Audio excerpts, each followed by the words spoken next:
अस्सलाम वालेकुम। वालेकुम सलाम सर। ये कैसी गुजरी है? सर बस गुजर ही गई है, इमरजेंसी वाली ईद। हाँ, सरप्राइज ईद थी।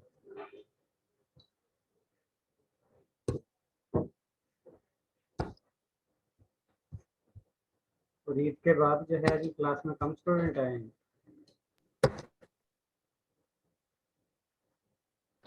रेस्ट मार रहे होंगे सर साहब। क्लास का टाइम शुरू हो गया।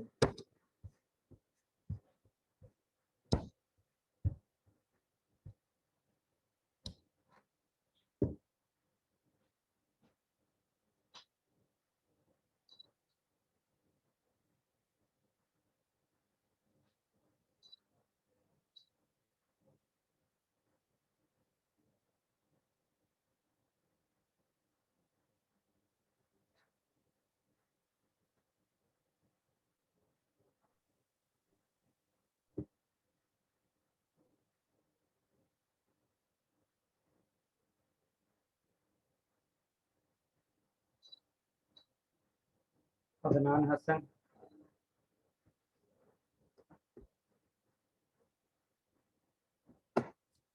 Adnan Hasan, present sir. Afreeni Shirfan, present sir. Ahmad Mushtaba, present sir. Ali Hasan, Ali Hasan,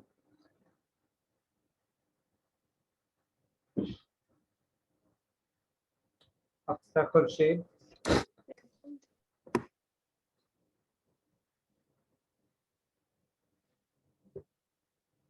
अरफा Abrar, present sir. Arsalan Ali, Arsalan Ali,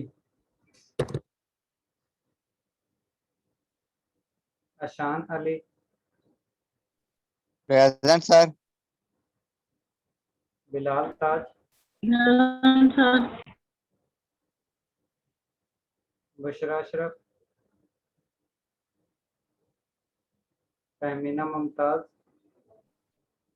present. Faria Shafiq,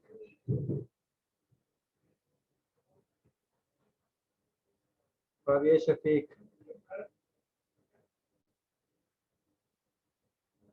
Faria Shafiq जो है वो ब्लैक लिस्ट में है। उससे कहते हैं ना कि जो भी आपका इशू है वो रिजॉल्व करवा।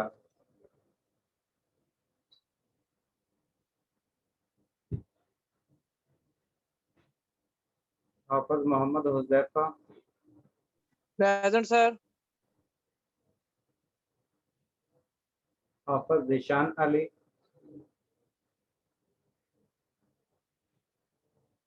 हाफिज Zeeshan Ali,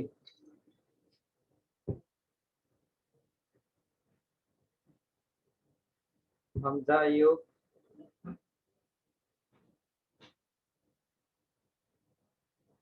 Hamza Ayub,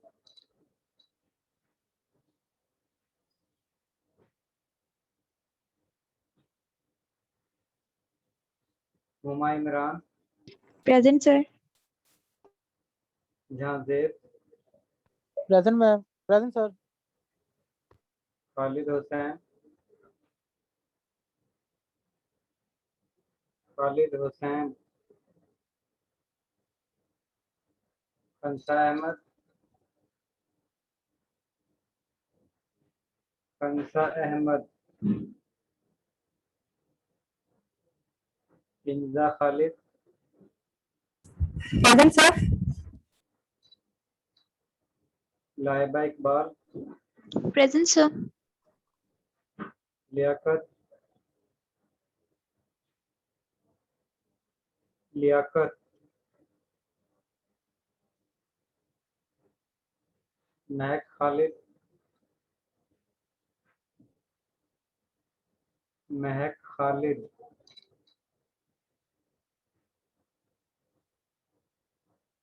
Mubashra Yasin, Yes, sir, present. Mohammad Umar, Mohammad Umar,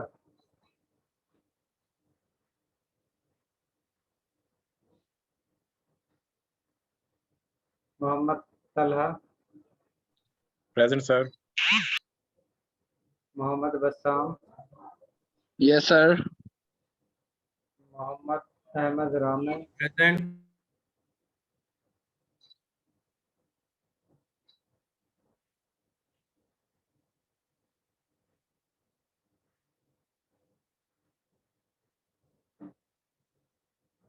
Mohammad Arif, Mohammad Arif, Mohammad Dawood, Present, sir. Mohammad Irfan, Mohammad Irfan, Mohammad Irfan Wakeel, Mohammad Irfan Wakeel, Mohammad Shoaib, Mohammad Yes, sir. Shoaib, okay Shoaib, Mohammad Suhail, Present, sir. Mohammad Waqas, Present, sir. Munazza Shahzadi, Present, sir. Nasir सुल्तान,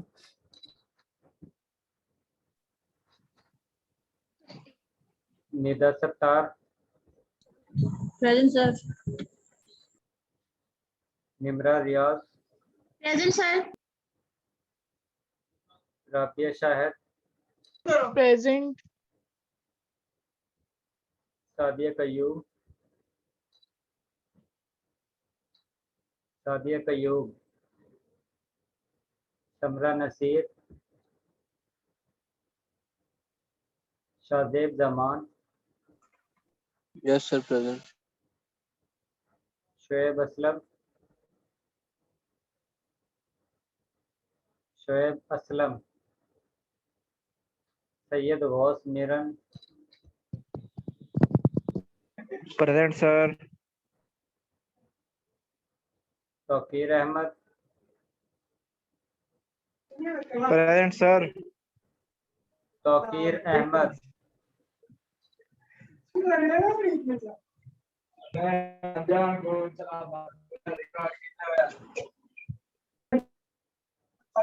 सैयद गौस मिरन है, Yes, sir.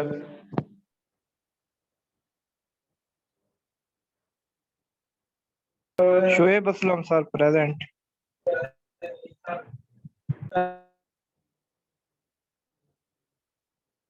Tauqeer Ahmad, Tauqeer Ahmad,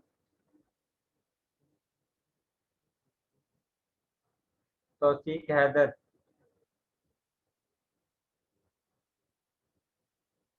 Tauseeq Haider, Usman Safdar, Present, sir. Wajiha मकबूल।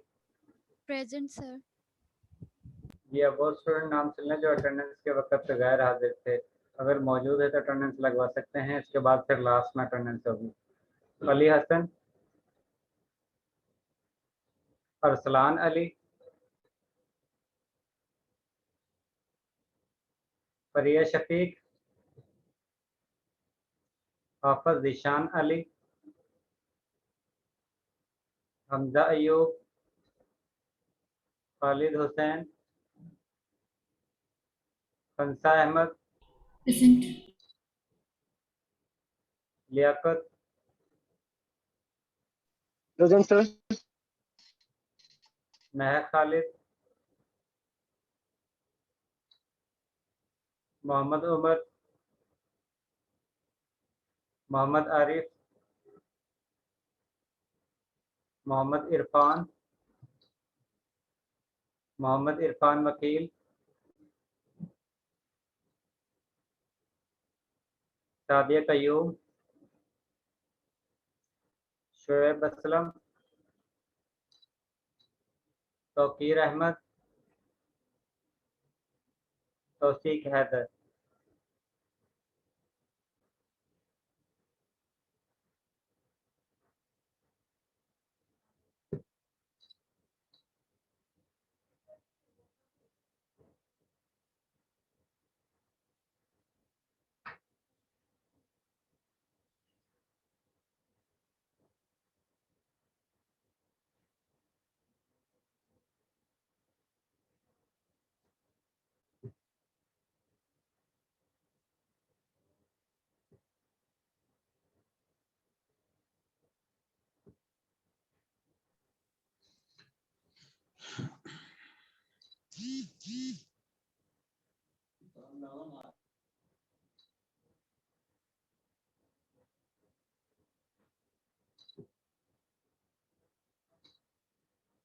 ये जो अटेंडेंस लगवाते हैं उसके बाद गायब हो जाते हैं, अगर वाइवे में अगर ये क्वेश्चन का आंसर नहीं होगा या एब्सेंट होगा जो भी स्टूडेंट, तो इसका मतलब है उसको आंसर नहीं आता है और उसके क्लास एक्टिविटी में 0 मार्क्स होंगे। मैंने यहाँ से अटेंडेंस देखनी है, अगर अटेंडेंस उसकी लगी हुई है और क्लास में वो मौजूद नहीं है जिस वक्त मैं क्वेश्चन पूछ रहा हूँ, तो उसका मतलब है कि उसको क्वेश्चन नहीं आता है और उसको क्लास एक्टिविटी के 0 मार्क्स लगेंगे।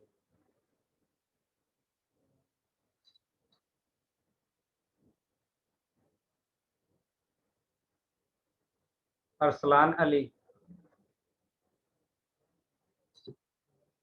अरसलान अली,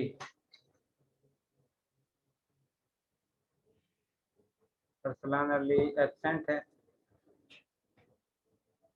अशान, अरफा अबरार,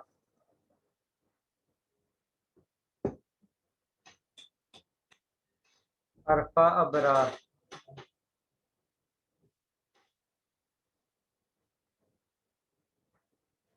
अरफा अबरार ये बताएं कि मॉलिक्यूलर सॉलिड और कोवलेंट नेटवर्क सॉलिड में डिफरेंस क्या है। अरफा अबरार, अरफा अबरार आज की क्लास एक्टिविटी में आपके 0 मार्क्स हैं। इसके बाद नेक्स्ट है बुशरा अशरफ, बुशरा अशरफ,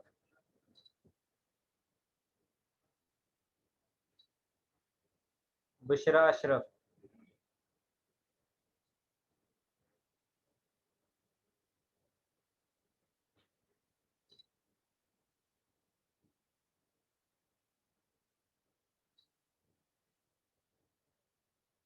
बुशरा अशरफ आपको भी आंसर नहीं आता।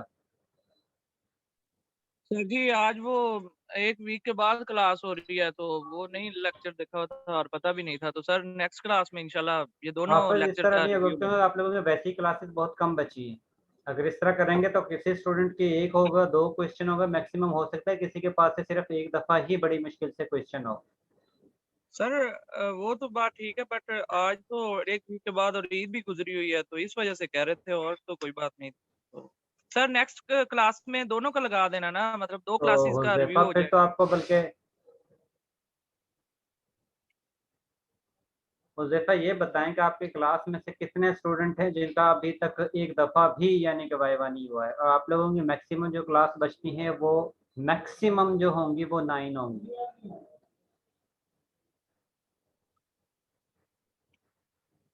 और जी उसमें सर। से ये भी हो सकता है कि 1-2 क्लास में क्विज भी हो, और आपको पता है अगर क्विज होता है तो इसका मतलब है कि हाफ टाइम तो आपका उसमें ज़ाया हो जाता है। सर जी वो मैं तो तो ये फिर कह रहा था कोर्स कि किस ईद तरह कवर करना और है, किस तरह इसको मैनेज करना है, हुज़ैफा मुझे भी तो बताएं मैं किस तरह फिर इसको मैनेज करूँ। सर जी वो तो बात आप ठीक कर रहे हैं बिल्कुल सर, बट ये था कि ईद थी तो इस वजह से 2 क्लासेस मतलब पूरा वीक गुजर गया था तो इस वजह से सर कह रहे थे, बाकी पहले तो मतलब एक्टिविटी होती है सर। असल में हुज़ैफा टाइम कम बचा है, मसला ये है, अगर यानी कि टाइम होता तो मैं अगर जिस तरह आप कहते उस तरह मैंने कर लेना था।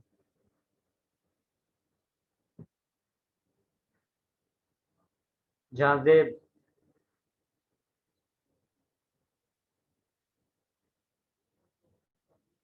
जहाज़ेब, जहाँ से मॉलिक्यूलर सॉलिड और आयनिक सॉलिड में क्या फर्क है जहाँ से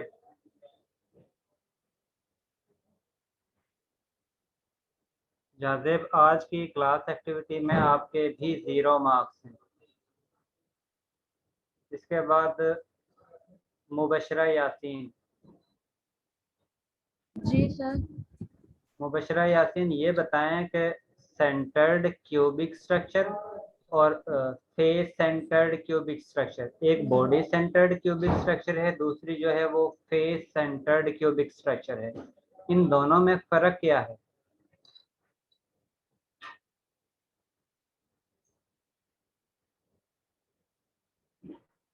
जी मुबशरा।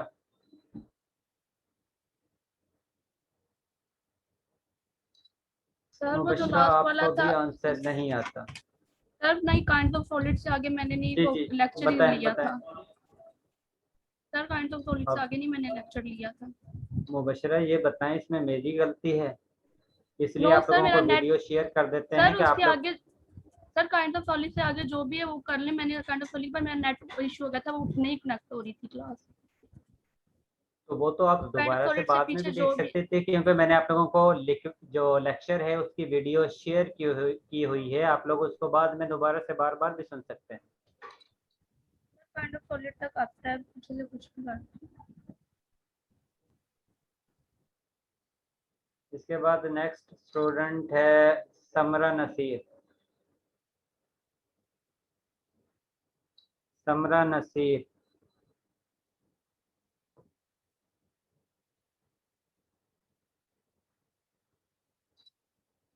जी समरा नसीर प्रेजेंट है। समरा नसीर ये बताएं फेस सेंटर्ड क्यूबिक स्ट्रक्चर और बॉडी सेंटर्ड क्यूबिक स्ट्रक्चर में क्या फर्क है?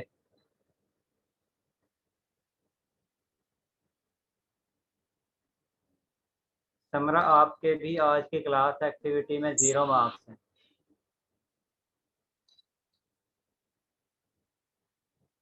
इसके बाद नेक्स्ट स्टूडेंट है उस्मान सफदर।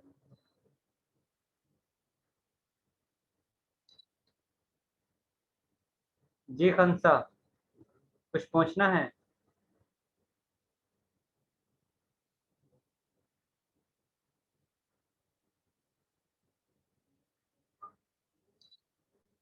नहीं सर, पूछना नहीं।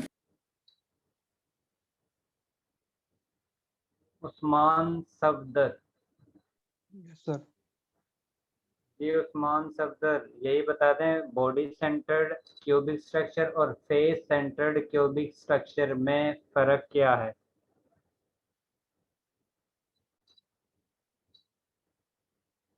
सर दोबारा बताएं।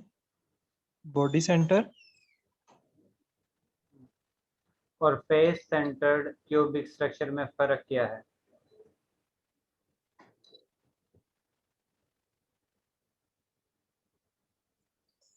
Sir body centre face Usman आप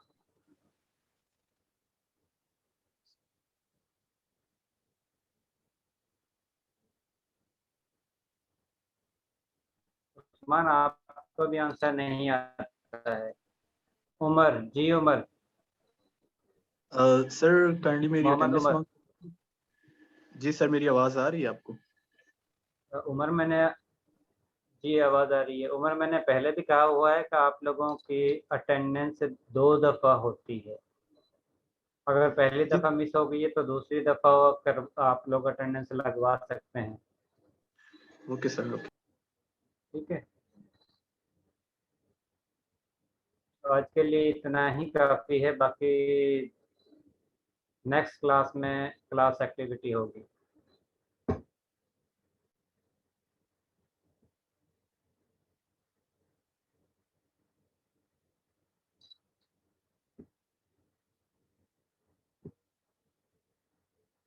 आज आप लोगों ने न्यू चैप्टर स्टार्ट करना है, चैप्टर नंबर 12, और इस चैप्टर में आप लोगों ने सोल्यूशन के बारे में स्टडी करना है। आज का जो आप लोगों का न्यू चैप्टर है उसमें आप लोगों ने ये चेक करना है कि किस तरह हम सॉल्यूट को सॉल्वेंट में या हम सोल्यूशन किस तरह बनाते हैं, और जिस वक्त हम सोल्यूशन बनाते हैं तो बाज़ चीज़ें सॉल्वेंट में सोल्यूबल हो जाती हैं, बाज़ सोल्यूबल नहीं होती।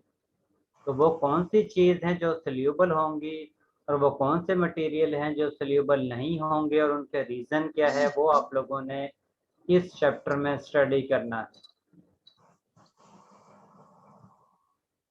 और इसके साथ आप लोगों ने ये जी अदनान कुछ पूछना है? सर वो लास्ट पे पूछ लो, एक बात पूछनी थी मैंने। चले लास्ट में पूछ लेना। और इसके साथ आप लोगों ने ये भी देखना है इस चैप्टर के अंदर कि आप लोग किस तरह सल्यूट को सॉल्वेंट में डिसॉल्व करके डिफरेंट कंसंट्रेशन के सॉल्यूशन प्रिपेयर करते हो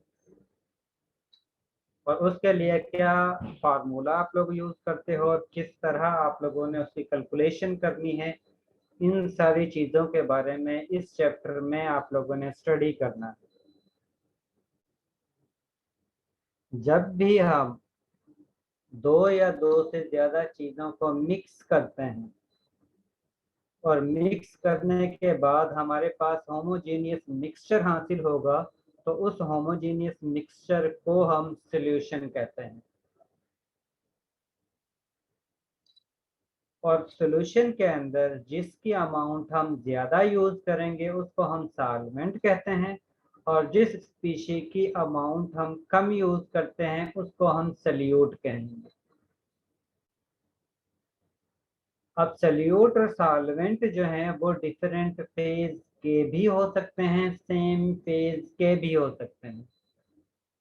ये भी हो सकता है कि सॉल्यूट जो है वो गैस फेज का हो और सॉल्वेंट जो है वो भी गैस फेज का हो। ये भी हो सकता है कि सॉल्यूट जो है वो गैस फेज का हो और लिक्विड जो है सॉल्वेंट जो है वो लिक्विड फेज का हो। ये भी हो सकता है कि सॉल्यूट जो है वो गैस फेज का हो और सॉल्वेंट जो है वो सॉलिड फेज का हो और इसके इनवर्स भी हो सकता है।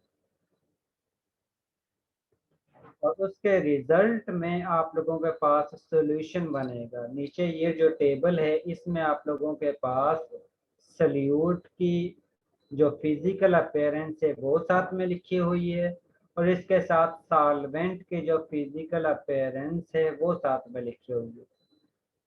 तो पहले वाली जो स्पीशी है वो सॉल्यूट है, सेकंड वाली जो है वो आप लोगों के पास सॉल्वेंट। अब salute in gas in gas का मतलब है कि सल्यूट जो है वो भी गैस फेज में है और सॉल्वेंट जो है वो भी गैस फेज में है।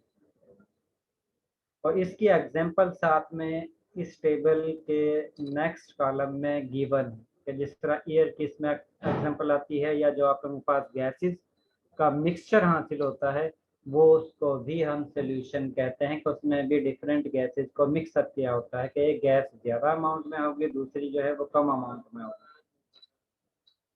इसी तरह ये भी हो सकता है कि आप लोगों के पास जो सल्यूट है वो गैस फेज में हो और सॉल्वेंट जो है वो लिक्विड फेज में हो। और ये आप लोगों के पास एग्जांपल जो है वो बोतल की आती है जिसमें आप लोग कार्बन डाइऑक्साइड गैस को वाटर के अंदर मिक्सअप करके यूज करते हो, जिसमें कार्बन डाइऑक्साइड गैस जो है वो आप लोगों के पास सल्यूट होती है और वाटर जो है वो वाटर जो है वो लिक्विड फेज में होता है जो कि सॉल्वेंट के तौर पर एक्ट करता है। इसका मतलब है कि सल्यूट और सॉल्वेंट के फिजिकल अपीयरेंस जो है वो सेम भी हो सकती हैं और डिफरेंट भी हो सकती हैं। और इस टेबल में उनकी एग्जाम्पल जो है कि जिस तरह गैस इन गैस यानी कि सल्यूट जो है वो भी गैस फेज में हो और सॉल्वेंट जो है वो भी गैस फेज में हो, तो उसके साथ इसकी एग्जाम्पल गिवन। इसके साथ आप लोग जब भी सॉल्यूशन बनाते हो सॉल्यूशन को मिक्सचर को जिस तरह आप लोग दो या दो से ज़्यादा चीज़ों को मिक्सअप करते हो तो उसके रिजल्ट में आप लोगों के पास दो तरह का मिक्सचर हासिल होता है। एक ऐसा मिक्सचर होता है जिसमें दोनों फेसेस यानी कि सल्यूट और सॉल्वेंट जिस वक्त मिक्सअप हुए हैं, मिक्सअप होने के बाद जो आप लोगों के पास प्रोडक्ट हासिल हुआ है मिक्सचर का उसका सेम फेज होगा, यानी कि सॉलिड होगा या गैस होगा या लिक्विड होगा। ये नहीं होगा कि उसमें कुछ अमाउंट जो है वो गैस फेज की हो या कुछ अमाउंट जो है लिक्विड फेज की हो तो कुछ अमाउंट जो है वो सॉलिड की हो, उसमें अगर हर कंपोनेंट का फेज सेम होगा तो उसको हम होमोजेनियस मिक्सचर कहेंगे। और अगर कंपोनेंट का फेज डिफरेंट होगा, एक से ज्यादा टाइप्स का होगा, तो उसको हम हेट्रोजेनियस मिक्सचर कहेंगे। अगर जिस वक्त आप लोगों ने दो चीजों को मिक्सअप किया है, मिक्सअप करने के बाद जो मिक्सचर हासिल हुआ है उस मिक्सचर का फेज सेम होगा तो उसको हम होमोजेनियस मिक्सचर कहेंगे। और अगर उन दोनों का फेज डिफरेंट होगा तो उसको हम हेट्रोजेनियस मिक्सचर कहेंगे।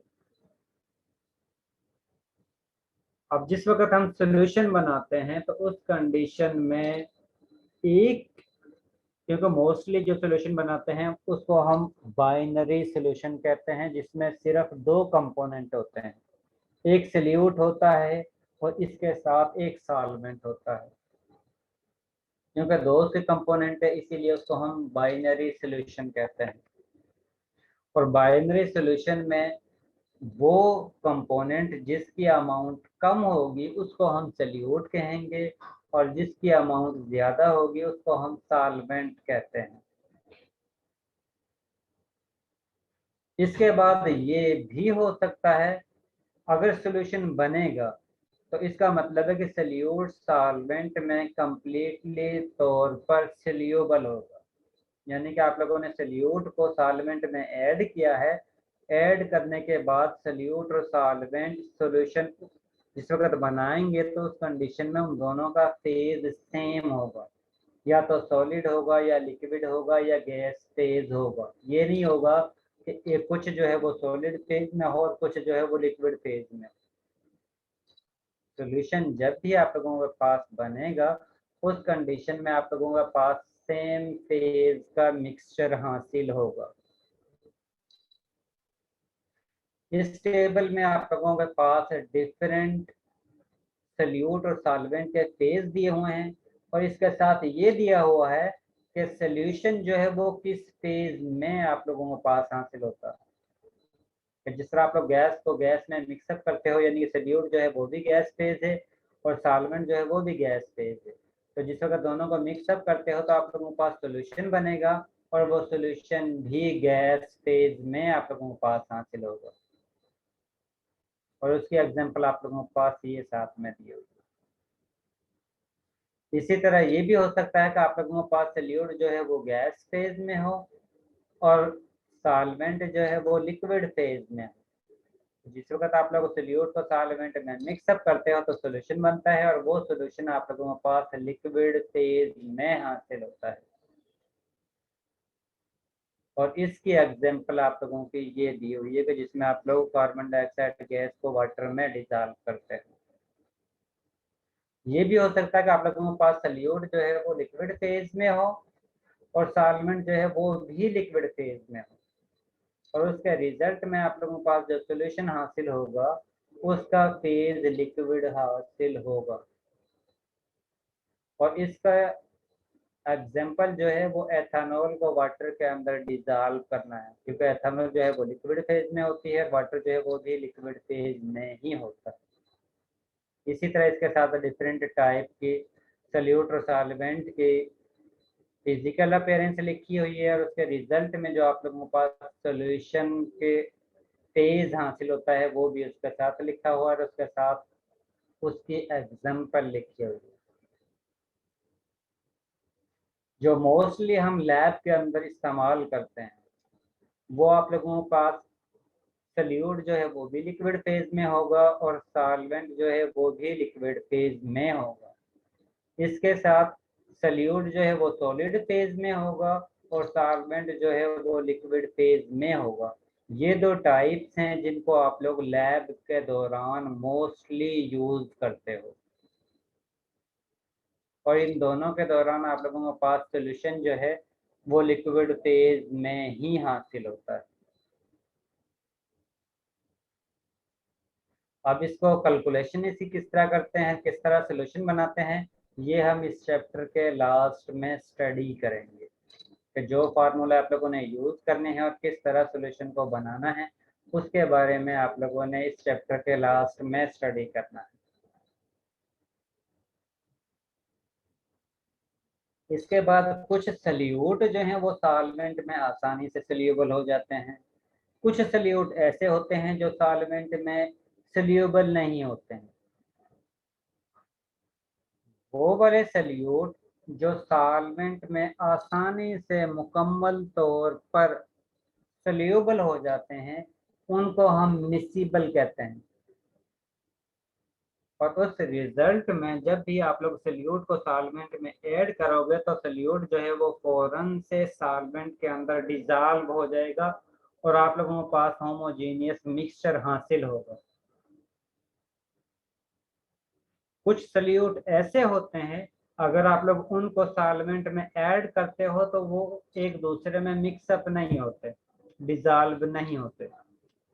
जिस तरह अगर आप लोग ऑयल को वाटर के अंदर ऐड करते हो तो ऑयल जो है उसकी अमाउंट कम है, इसका मतलब है वो सल्यूट है, वाटर जो है वो सॉल्वेंट है।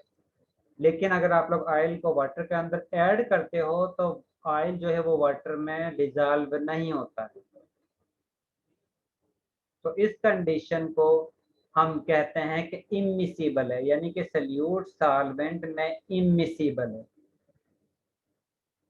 और आप लोगों के पास बाज ये कंडीशन होती है कि कुछ सल्यूट की कुछ अमाउंट यानी कि हाफ अमाउंट सॉल्वेंट में सल्यूबल होती है और हाफ अमाउंट सल्यूट के सॉल्वेंट में सल्यूबल नहीं होती। तो उस कंडीशन में हम सल्यूट को पार्शली मिसिबल कहते हैं। तो जिस वक्त सल्यूट की कुछ अमाउंट सॉल्वेंट में सल्यूबल ना हो और कुछ अमाउंट सल्यूबल हो तो उसको हम सल्यूट को पार्शली मिसिबल कहते हैं। और जब भी सल्यूट को सॉल्वेंट में डिसॉल्व करेंगे तो उस कंडीशन में आप लोगों के पास 3 तरह की फोर्स ऑफ इंट्रैक्शन जो है उनका सामना करना पड़ता है। तो जिस वक्त आप लोग सल्यूट को सॉल्वेंट में डिसॉल्व करते हो तो उस कंडीशन में आप लोगों के पास सॉल्वेंट के दरमियान फोर्स ऑफ इंट्रैक्शन मौजूद होती है और सल्यूट के दरमियान फोर्स ऑफ इंट्रैक्शन मौजूद होती है। और जिस वक्त सल्यूट को सॉल्वेंट में डिसॉल्व करते हो तो उसके रिजल्ट में सल्यूट और सॉल्वेंट के दरमियान force of interaction, new force of interaction जो है वो जनरेट होती है।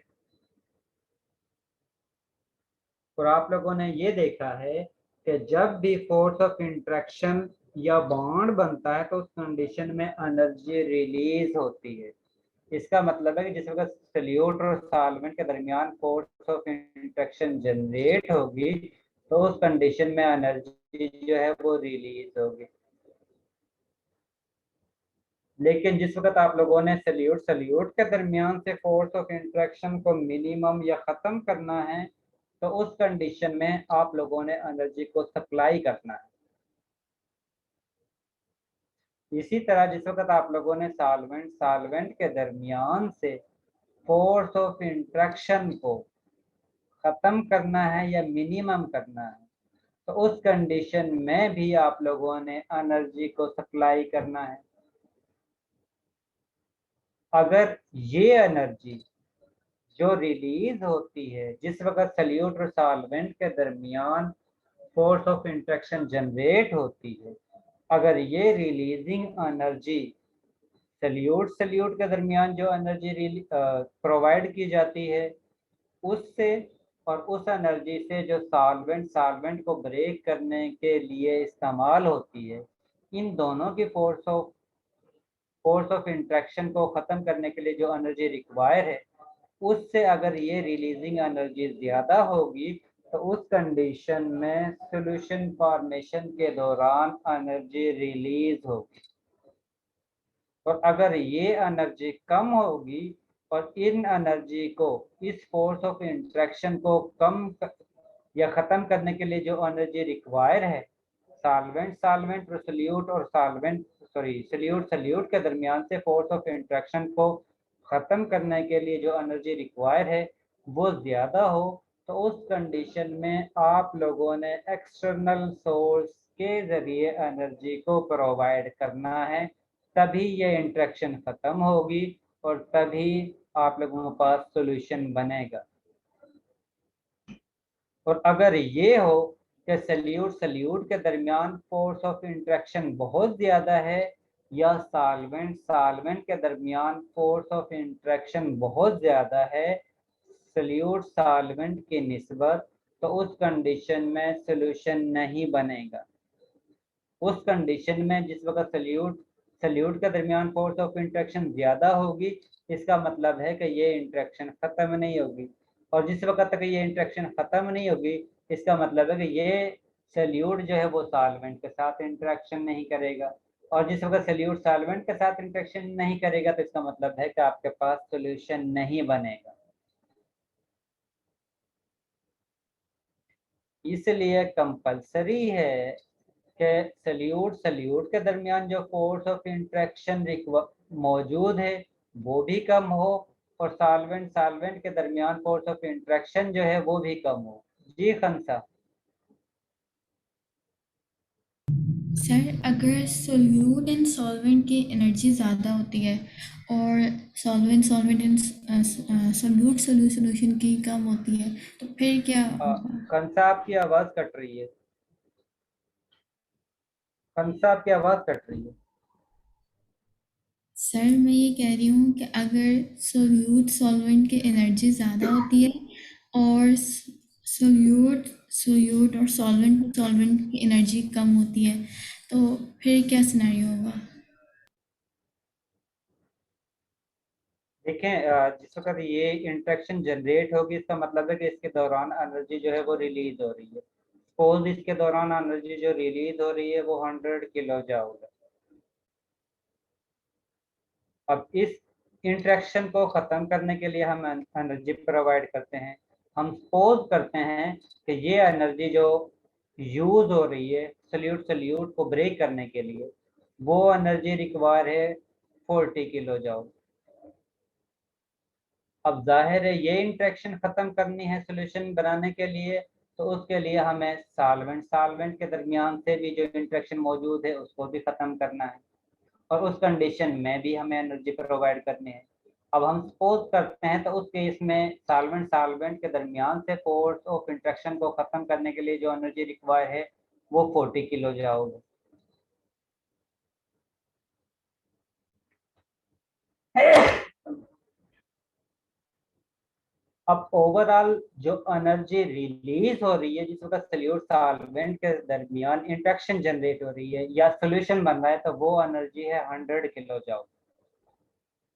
लेकिन इसमें से 100 किलो जूल एनर्जी में से 40 किलो जूल एनर्जी यूज हो रही है सल्यूट के दरमियान से फोर्स ऑफ इंटरेक्शन को खत्म करने के लिए, और 40 किलो जूल एनर्जी कंज्यूम हो रही है सॉल्वेंट के दरमियान से फोर्स ऑफ इंटरेक्शन को खत्म करने के लिए।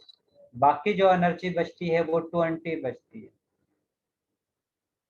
इसका मतलब है कि जिस वक्त आप लोगों ने सल्यूट और सॉल्वेंट को मिक्सअप करना है, तो उस कंडीशन में जिस वक्त इंटरेक्शन जनरेट हो रही है, तो उस कंडीशन में आप लोगों के पास ये एनर्जी जो है वो रिलीज हो रही है, और उस केस में ये सॉल्यूशन जो है वो एनर्जी को रिलीज करेगा। जब भी आपने सल्यूट को सॉल्वेंट में ऐड करना है, तो उस कंडीशन में आप लोगों के पास एनर्जी रिलीज होगी, और ये प्रोसेस आप लोगों के पास एक्सोथर्मिक कहलाएगा।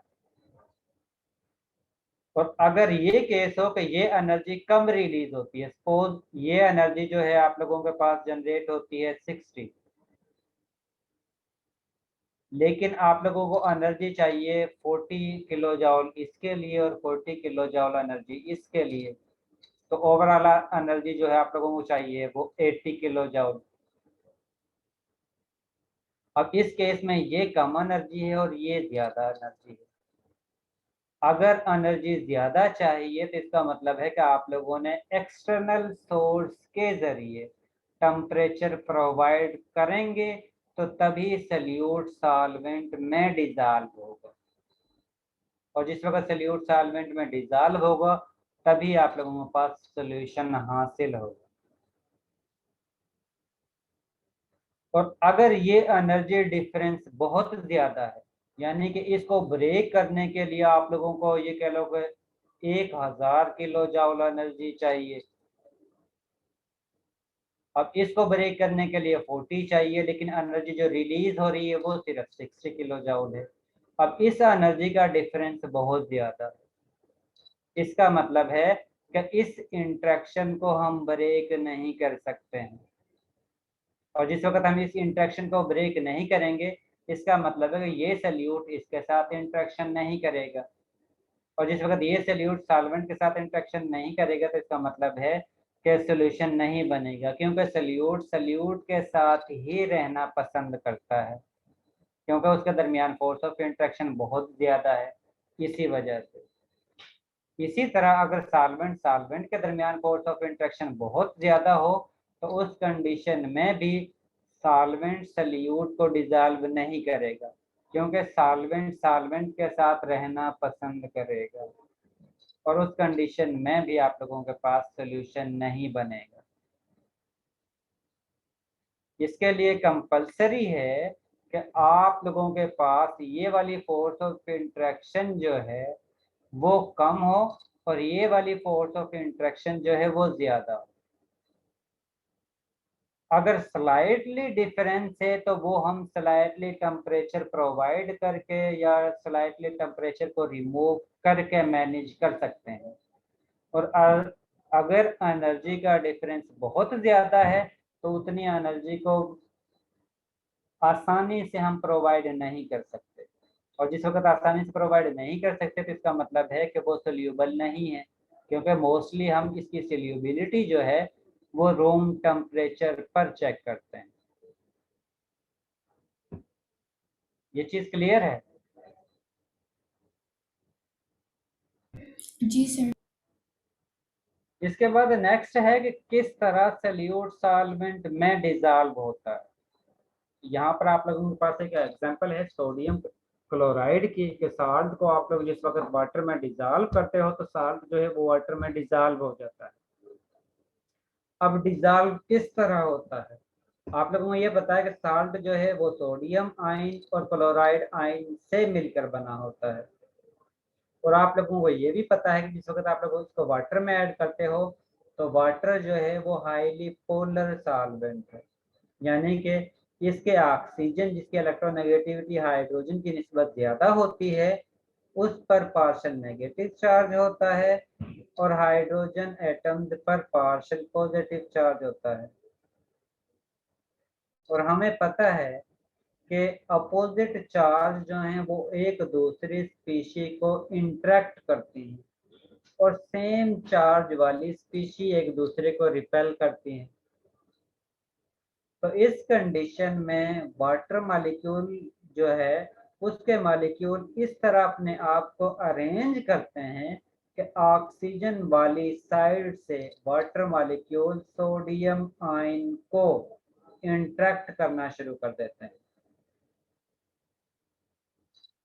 और कुछ मॉलिक्यूल वाटर मॉलिक्यूल जो क्लोराइड आयन को हाइड्रोजन एटम वाली साइड से इंटरेक्ट करना शुरू कर देते हैं।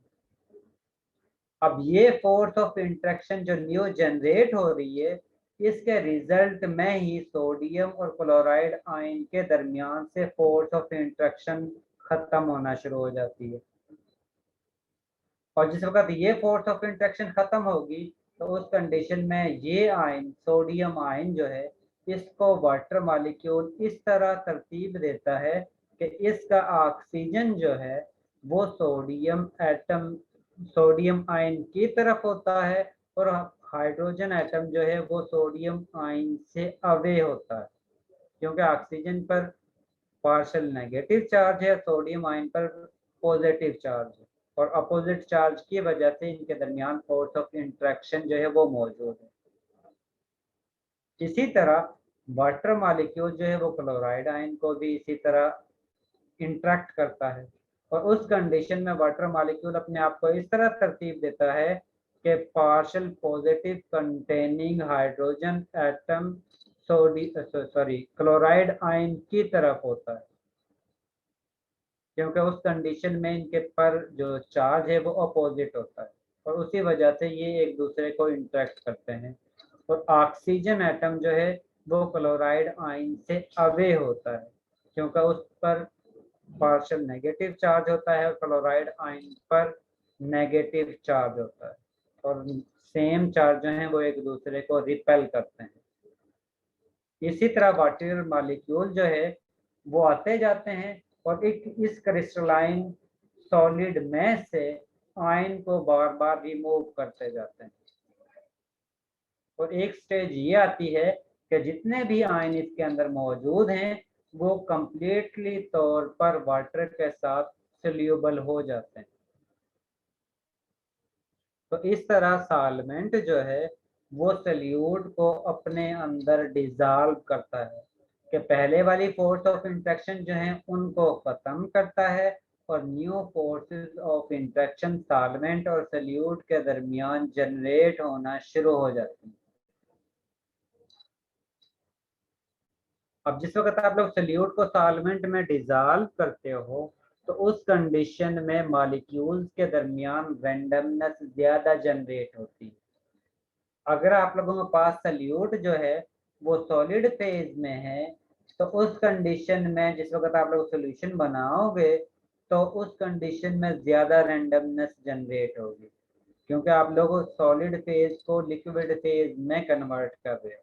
और आप लोगों ने ये स्टडी किया था, जब भी हम सॉलिड मटेरियल को लिक्विड फेज में कन्वर्ट करते हैं तो उस कंडीशन में हम एनर्जी प्रोवाइड करते हैं और जितने स्पीशी एनर्जी को हासिल करती है तो उसके दौरान रैंडमनेस उतनी ही ज्यादा जनरेट होगी।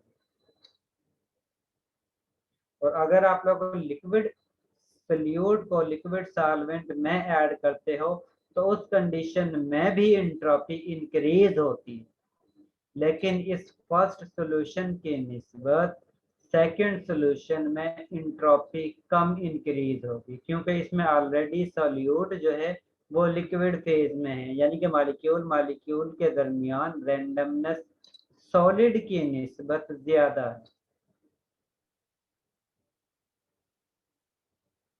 इसका मतलब है कि जब भी आप लोग सोल्यूट को सॉल्वेंट में ऐड करके, चाहे सोल्यूट जो है वो सॉलिड फेज में है या लिक्विड फेज में है, तो उस कंडीशन में आप लोग सॉल्यूशन बनाते हो तो उस कंडीशन में रैंडमनेस अगर ज्यादा इंक्रीज होगी तो इसका मतलब है कि एंट्रोपी ज्यादा हो रही है, और अगर रैंडमनेस कम इंक्रीज होगी तो इसका मतलब है कि एंट्रोपी कम हो रही है। क्योंकि आप लोग मोस्टली लैब में सॉलिड सोल्यूट या लिक्विड सोल्यूट को लिक्विड सॉल्वेंट में डिसॉल्व करते हो, इसलिए हम जस्ट उन दो एग्जाम्पल को ज्यादा केयरफुली चेक कर रहे हैं, क्योंकि इन दोनों केसेस में एंट्रोपी जो है वो ज्यादा इंक्रीज हो रही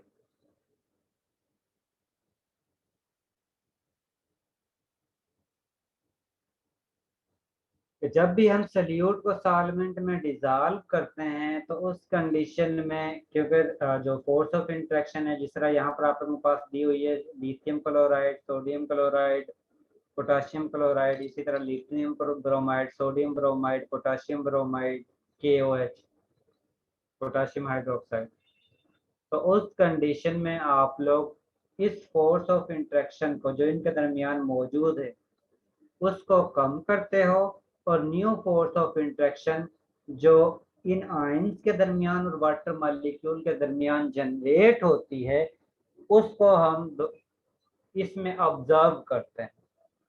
और आप लोगों ने ये पढ़ा था 9th चैप्टर में, अगर आप लोगों के पास गिब्स फ्री एनर्जी यानी कि जो इक्वल होती है delta G is equal to delta H minus T delta S, ये वाली, अगर इसका रिजल्ट आप लोगों के पास नेगेटिव फॉर्म में हासिल होता है, यानी कि डेल्टा G की वैल्यू अगर नेगेटिव फॉर्म में होगी, इसका मतलब है कि आप लोगों के पास सॉल्यूशन जो है वो स्पॉन्टेनियस होगा। और अगर आप लोगों के पास इसका रिजल्ट जो है वो पॉजिटिव फॉर्म में हासिल होता है तो इसका मतलब है कि आप लोगों का रिएक्शन या जो सॉल्यूशन है जिसमें आप लोग सोल्यूट को सॉल्वेंट में मिक्सअप कर रहे हो वो नॉन स्पॉन्टेनियस है। और इस टेबल में दोनों की वैल्यू, इंथैल्पी चेंज की वैल्यू भी गिवन है, एंट्रोपी चेंज की वैल्यू भी गिवन है और इसके साथ टेम्परेचर की वैल्यू भी गिवन है। जस्ट आप लोगों ने ये वैल्यू जो है इस इक्वेशन में पुट करनी है और आप लोगों ने चेक करना है कि डेल्टा जी की वैल्यू पॉजिटिव आती है या नेगेटिव आती है।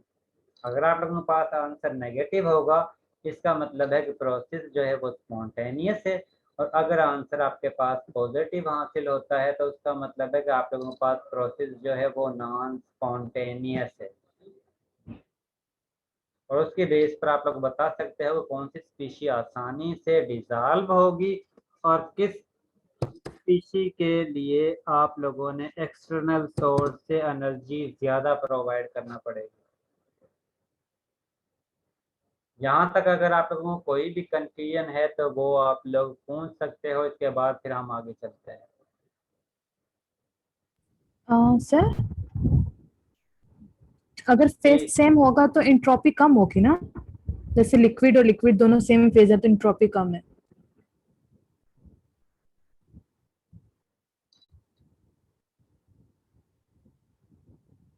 कह सकते हो, ओके लेकिन डिपेंड करता है कि आप लोगों के पास जो मॉलिक्यूल बन रहे हैं उनके जी। दरमियान स्पेस जो है वो कम हो रही है या ज़्यादा हो रही है।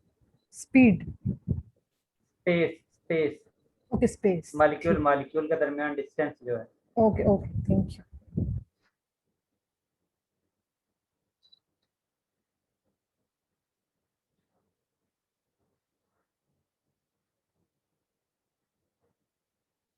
इसके बाद नेक्स्ट है कि जब भी आप लोगों ने सल्यूट को सॉल्वेंट में डिसॉल्व करना है और अगर आप लोगों के पास, क्योंकि आप लोगों के पास जिस तरह सोडियम आयन है इसको आप लोग डिसॉल्व करते हो या क्लोराइड आयन है जिस तरह सोडियम क्लोराइड को आप लोगों ने वाटर में डिसॉल्व किया है, तो इस तरह अगर किसी भी सल्यूट को आप लोग वाटर में डिसॉल्व करते हो तो इस प्रोसेस को हम हाइड्रेशन कहते हैं। और इस दौरान जो एनर्जी, इस प्रोसेस को हम सॉल्वेशन कहते हैं और इस दौरान जो एनर्जी रिलीज होती है उसको हम हाइड्रेशन एनर्जी कहते हैं। और इस दौरान आप लोगों के पास सल्यूट के दरमियान जो फोर्स ऑफ इंट्रैक्शन है वो भी खत्म होगी जिस वक्त आप लोगों के पास सोल्यूशन बनेगा, और सॉल्वेंट यानी वाटर के दरमियान जो फोर्स ऑफ इंट्रैक्शन है वो भी खत्म होगी और सल्यूट सॉल्वेंट के दरमियान न्यू फोर्स ऑफ इंट्रैक्शन जो है वो जनरेट होगी। अब किस तरह हम इसका सम निकालते हैं, वहां पर इनिशियल स्ट्रक्चर में तो आप लोगों को मैंने जस्ट रफली एस्टिमेट दिया था कि भाई आप लोगों के पास ये एनर्जी है, ये एनर्जी है, ये एनर्जी है, तो आप लोगों के पास ये प्लस में आ गया है एंडोथर्मिक है, ये नेगेटिव में आ गया है तो एक्सोथर्मिक है। ठीक है, यहाँ पर हमने उसी फोर्स ऑफ इंट्रैक्शन को जो सल्यूट के दरमियान है और सॉल्वेंट के दरमियान है और सॉल्वेंट के दरमियान है, उनको हम डिफरेंट नाम से शो कर रहे हैं। वो फोर्स ऑफ इंट्रैक्शन जो सॉल्वेंट के दरमियान है उसको हम डेल्टा H1 से इंडिकेट कर रहे हैं। तो जो एनर्जी रिक्वायर है इस एनर्जी को, इस इंट्रैक्शन को ख़त्म करने के लिए जो एनर्जी रिक्वायर है उसको हम डेल्टा H1 इंथैल्पी चेंज से इंडिकेट कर रहे हैं। और वो एनर्जी जो रिक्वायर है सल्यूट के दरमियान से फोर्स ऑफ इंट्रैक्शन को ख़त्म करने के लिए, उस एनर्जी को हम डेल्टा H2 से इंडिकेट कर रहे हैं। और वो एनर्जी जो रिलीज होती है जिस वक्त सल्यूट सॉल्वेंट में डिसॉल्व होता है, जिस वक्त सल्यूट सॉल्वेंट के दरमियान फोर्स ऑफ इंट्रैक्शन जनरेट होती है उसको हम डेल्टा H 3 से इंडिकेट कर रहे हैं। अब सॉल्यूशन की इंथैल्पी चेंज जो है वो इन तीनों एनर्जी का सम होगी। अब इस कंडीशन में ये वाली एनर्जी जो है वो ग्रेटर देन 0 होगी, क्योंकि हम इसमें एनर्जी को प्रोवाइड करते हैं, क्योंकि इस दौरान हम सॉल्वेंट के दरमियान से फोर्स ऑफ इंटरेक्शन को ख़त्म करने की कोशिश करते हैं, तो इसलिए हम एनर्जी प्रोवाइड करते हैं। इसका मतलब है कि एनर्जी जो है, इंथैल्पी जो है वो इंक्रीज हो रही है सिस्टम की, और उस कंडीशन में हमारे पास डेल्टा एच की वैल्यू प्लस में हासिल होगी, या ये भी कह सकते हैं कि ये प्रोसेस जो है वो एंडोथर्मिक कहलाता है। इसी तरह जो सल्यूट के दरमियान फोर्स ऑफ इंटरेक्शन है उनको भी कम या ख़त्म करने के लिए हम एक्सटर्नल एनर्जी प्रोवाइड करते हैं। एनर्जी प्रोवाइड करने का मतलब है कि सिस्टम की एनर्जी इंक्रीज हो रही है। इसका मतलब है कि इंथैल्पी चेंज की वैल्यू इंक्रीज हो रही है, और इस कंडीशन में भी इस प्रोसेस को हम एंडोथर्मिक प्रोसेस कहेंगे। लेकिन जिस वक्त हम सल्यूट और सॉल्वेंट के दरमियान फोर्स ऑफ इंटरेक्शन को चेक करते हैं तो उस दौरान एनर्जी रिलीज होती है, और एनर्जी रिलीज होने का मतलब है कि इस दौरान प्रोसेस जो है वो एक्सोथर्मिक होगा। अब हमने इन टोटल एनर्जी का सम निकालना होता है, और उसकी बेस पर हम बताते हैं इंथैल्पी चेंज प्लस में है या माइनस में है। अगर इन दोनों का सम ज़्यादा है, इंथैल्पी चेंज यानी कि डेल्टा H3 का वैल्यू जो है वो कम है, तो उस कंडीशन में हमारे पास आंसर जो है वो प्लस फॉर्म में हासिल होगा। और अगर ये है कि इन दोनों के सम की वैल्यू जो है वो कम है और डेल्टा H3 की वैल्यू ज़्यादा है, तो उस कंडीशन में आप लोगों के पास नेगेटिव फॉर्म में आंसर हासिल होगा।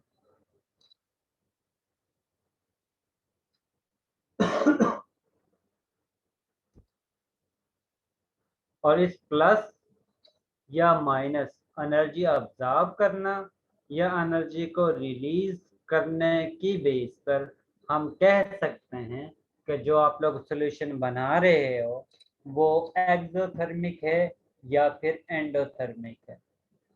अगर आप लोगों को एक्सटर्नल सोर्स से एनर्जी प्रोवाइड करना पड़ती है तो इसका मतलब है कि इस दौरान प्रोसेस जो है वो एंडोथर्मिक होगा, और अगर सॉल्यूशन ज़्यादा एनर्जी को रिलीज करता है तो इसका मतलब है कि सॉल्यूशन फॉर्मेशन जो है वो एक्सोथर्मिक प्रोसेस शो करेगा।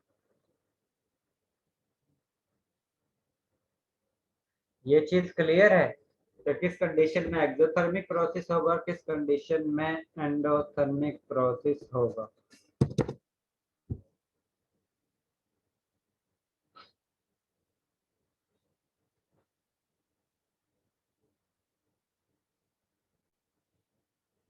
यहाँ पर पिक्चर के जरिए शो किया हुआ है कि किस वक्त आप लोगों के पास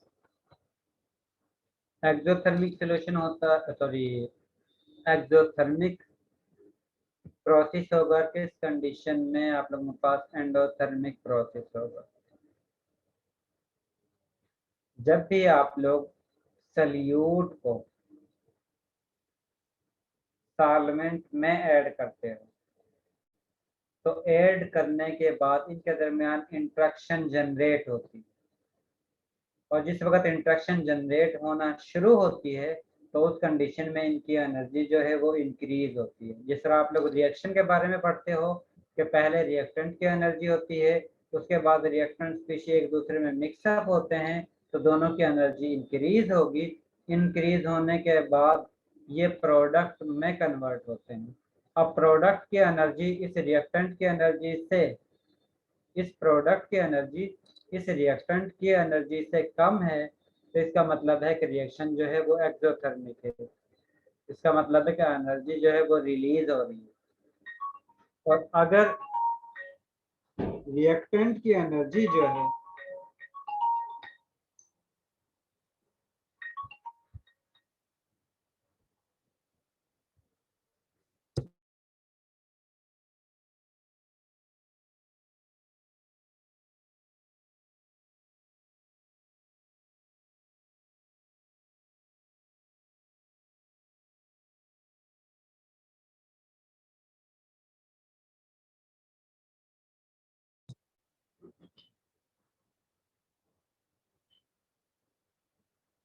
और अगर आप लोग जिस वक्त से ये केस हो कि रिएक्टेंट की एनर्जी जो है वो कम हो और प्रोडक्ट की एनर्जी ज़्यादा हो, तो इसका मतलब है कि प्रोडक्ट जो है वो एनर्जी को ऑब्जर्व कर रहा है और इस केस में आप लोग एनर्जी ज़्यादा सप्लाई करते हो।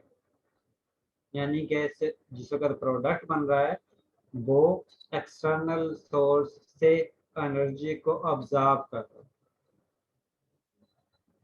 इसी तरह यहाँ पर है कि अगर आप लोगों के पास जो सल्यूट और सॉल्वेंट की एनर्जी है वो ज़्यादा हो और सॉल्यूशन की एनर्जी कम हो, तो इसका मतलब है कि जिस वक्त सॉल्यूशन बनता है तो एनर्जी जो है वो रिलीज होगी, और जिस वक्त एनर्जी रिलीज होगी इसका मतलब है कि एक्सोथर्मिक प्रोसेस है जिस वक्त आप लोगों ने सॉल्यूशन बनाया है। इसी तरह अगर सल्यूट और सॉल्वेंट की एनर्जी, इनिशियल एनर्जी जो है वो सॉल्यूशन की एनर्जी से कम होगी, इसका मतलब है कि सॉल्यूशन फॉर्मेशन के दौरान सॉल्यूशन जो है वो सराउंडिंग से एनर्जी को ऑब्जर्व कर रहा है, और जिस वक्त सॉल्यूशन एनर्जी को सराउंडिंग से ऑब्जर्व करेगा तो इसको हम एंडोथर्मिक प्रोसेस कहेंगे।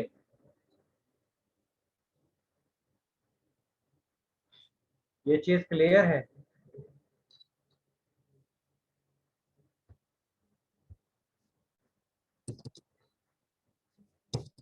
जी, इसमें अगर किसी को कोई कंफ्यूजन है तो वो आप लोग पूछ सकते हो, इसके बाद फिर हम आगे चलते हैं।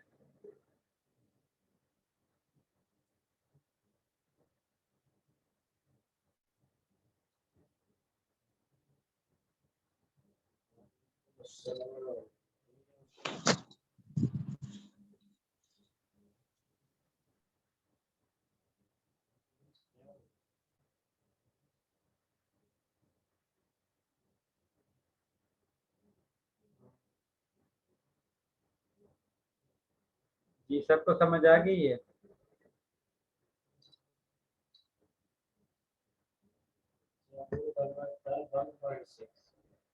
मेरे ख्याल में आज के लिए इतना ही काफी है, बाकी जो है वो हम नेक्स्ट लेक्चर में पढ़ेंगे,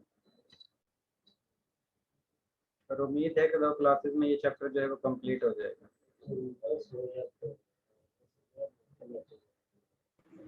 सर जी कितने चैप्टर करने हैं फाइनल तक? 7।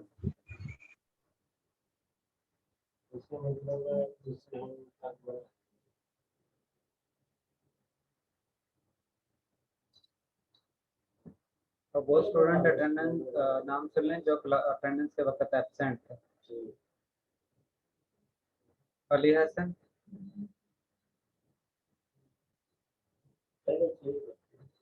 अली हसन,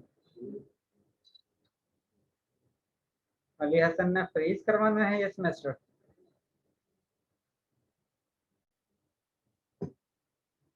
या इस कोर्स को ड्रॉप करना है? सर वो सभी कोर्सेज के अंदर उसकी अटेंडेंस ऐसा ही है।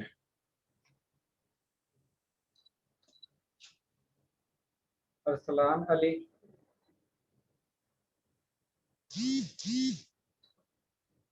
अरसलान अली,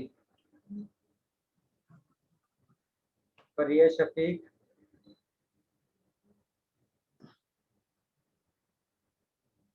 फरिया शफीक,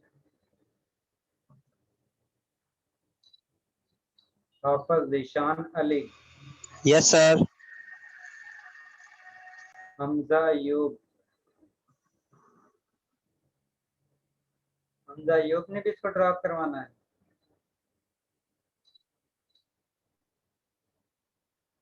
इनका नहीं जी। पता सर।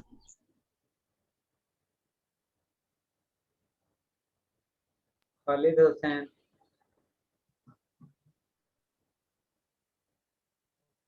खालिद हुसैन, महक खालिद,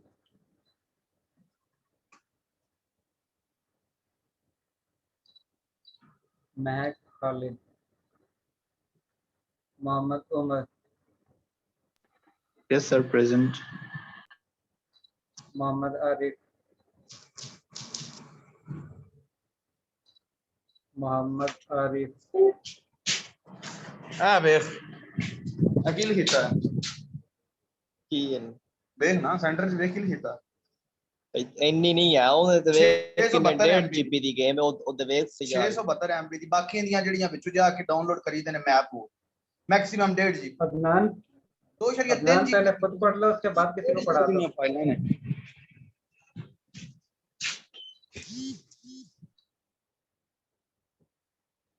मोहम्मद इरफान, मोहम्मद इरफान वकील,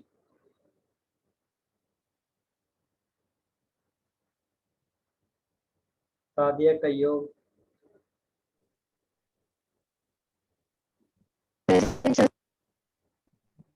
ओके सादिया आपकी अटेंडेंस हो गई है। Shoaib Aslam, present sir. शुएब असलम आपकी भी अटेंडेंस हो चुकी है। तौकीर अहमद,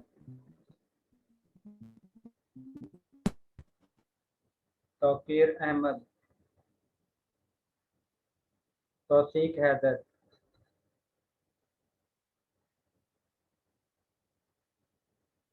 अरसलान अली, अरसलान आपकी भी अटेंडेंस हो गई है। ये इसके अलावा कोई स्टूडेंट नहीं है जिसकी अटेंडेंस रहती है? सर ये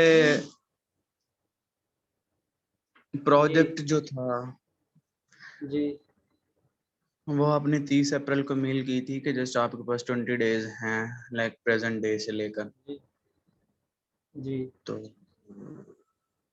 उसकी लास्ट डेट के अबाउट कंफर्म करना था एक तो, और उसके अलावा आपने पहले 25 दिन का कहा था।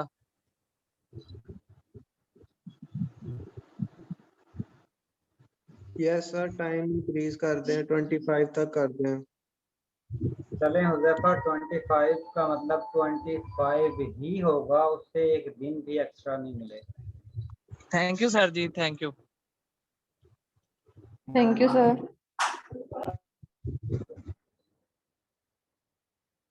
जी अगर किसी को कोई इशू है तो वो आप लोग पूछ सकते हो, अदरवाइज आप लोग लीव कर सकते हो। अल्लाह हाफिज। अल्लाह हाफिज़ सर।